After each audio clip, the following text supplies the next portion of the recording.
Is here to present the Catskill Mountainkeepers Lifetime Environmental Award to Chevy and Jaynie Chase. Ramsey? Thank you, Paul. And thank you, Rock Academy. My gosh, was that awesome or what? Thank you. That is the future right there. Live at BARNFEST. Now, the reason we are all here today, every last one of us, is to honor Jaynie and Chevy Chase for their over 25 years of environmental advocacy. And they are here today with their lovely daughter, Sydney. Chevy Chase is one of the great comedic actors of our time. I grew up on Chevy Chase, and Chevy Chase grew up in Woodstock. His environmental roots began here, and he has since used his celebrity to raise awareness for important environmental causes. Jaynie is a leading environmental thinker of our time. In 1988, she founded the Center for Environmental Education to educate children to protect the planet. She published Blueprint for a Green School in 1995 and has committed her life to the environment. Their combined efforts have helped to bring environmentalism to the mainstream and raise the national level of environmental consciousness. Thank you, Chevy, and thank you, Jaynie, for your work.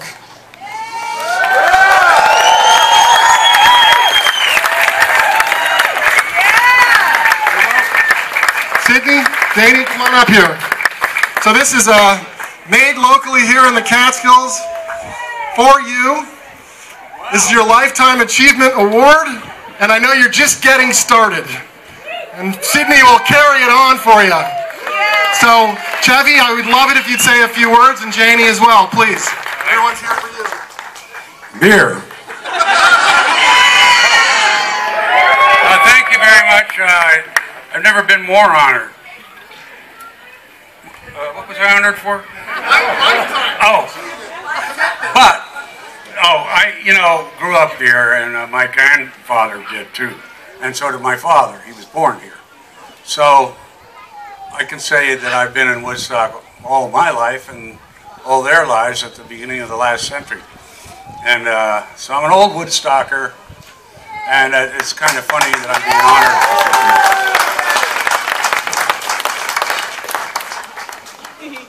honored. I just broke his back over here. He's fine now.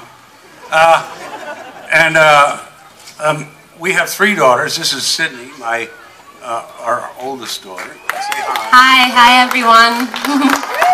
This is Jaynie, who's going to talk in a minute. Hi. And I'm not really sure why I'm here, because most of the real drudgery, goodbye.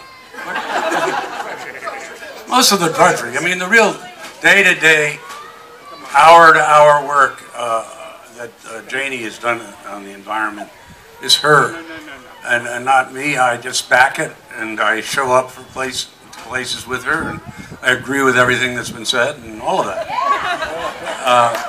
But I will say that when I was living here in the 50s and 40s, we were composting back then up in Eastover, up in Birdcliff. We had bees, and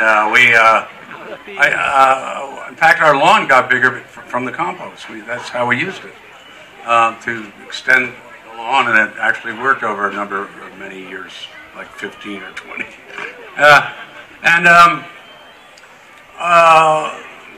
I think that everybody who is a Woodstocker knows what we mean when we talk about the environment, and I'm not here to lecture you on anything, but I am going to let Jaynie talk for a few minutes about what she does, and just say thank you, and I'll probably hang around here for a while, as long as I'm not stomped and asked for a picture by everybody and autographs. If I can make it to that tent, I'll be happy.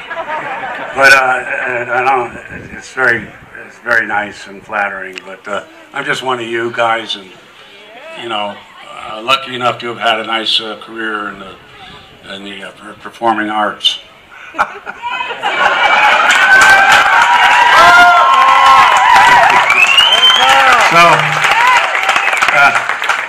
as all of you are. Jaynie, do you want to say a few words? Yes. I'm sorry, you can't, honey. I think it's just such a wonderful thing that Ramsey has started this organization and is leading you to greener pastures and helping all of you understand the ramifications of fracking and the things that could potentially change things permanently here. We have a lot of things that are coming at us, all of us, in our daily lives, and the most important thing is to be educated and informed. And an organization like the Catskill Mountainkeeper is doing that for you. They're getting the information and they're getting it to you, and that's invaluable. That's, I mean, if we live in darkness, if we live without information, then we're not going to live well. And unfortunately, that's what too many of us here in this country have been doing for too long. We've been taking for granted the fact that we can put our trash in a bag and it disappears. Well, it's not disappearing. It's going somewhere. And we take for granted that we can turn our lights on and leave them on and just pay the bill. But there's a lot more happening that goes into bringing that electricity into your homes. And don't overheat your homes, don't over air condition your homes, and really try to live more at one with nature. We have to, because we're living unsustainably right now. We can't keep doing it. So this is a fabulous thing that you have here at your fingertips. Use this resource, volunteer, be in touch, make donations. And I don't know that much about their education efforts with kids, but that's where I've been focusing for many years, because our kids are our future. And also, what our kids learn, they bring home into their homes, and they can speak their parents' language. You know what I mean? It's like they can go out and learn about all these amazing things, and then, you know, how we're so connected to nature, how we're dependent on nature, and how we have to take care of it.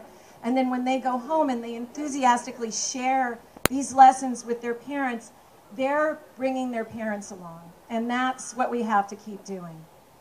So, anyway, thank you all. You're amazing for supporting this organization and coming out. Keep it up, and it's great. Oh, here.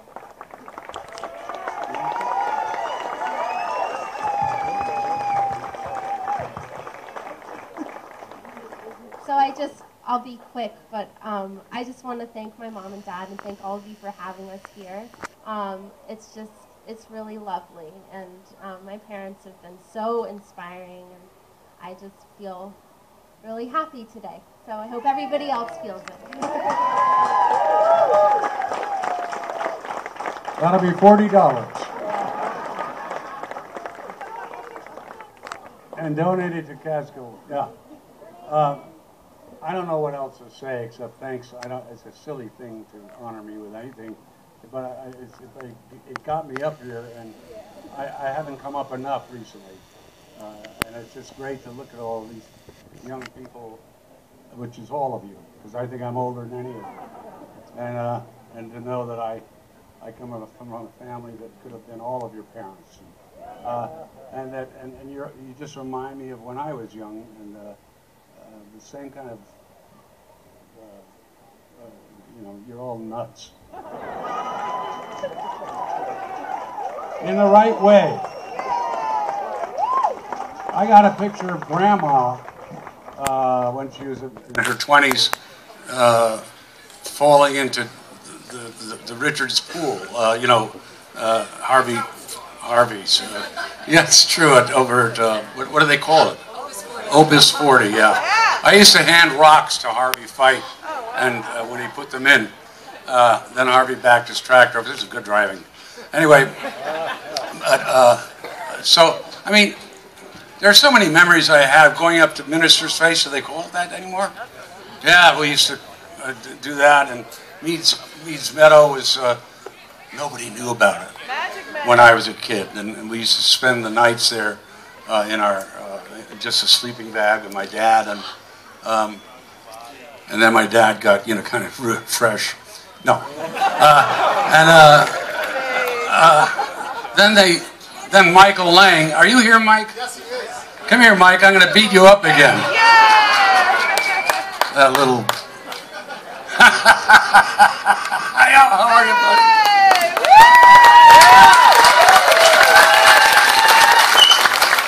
I've always been mad at him for calling it Woodstock when it was in Bethel, and our town of Woodstock just became a hippie-made place with beer cans on the meadows and joints and all this and that. It's his fault. So, next election it comes up, think of Michael. But I see that it's turned around and that people are still nuts. So, anyway, it's great to see you, Michael. And thank you. And thank you very much for your kind support.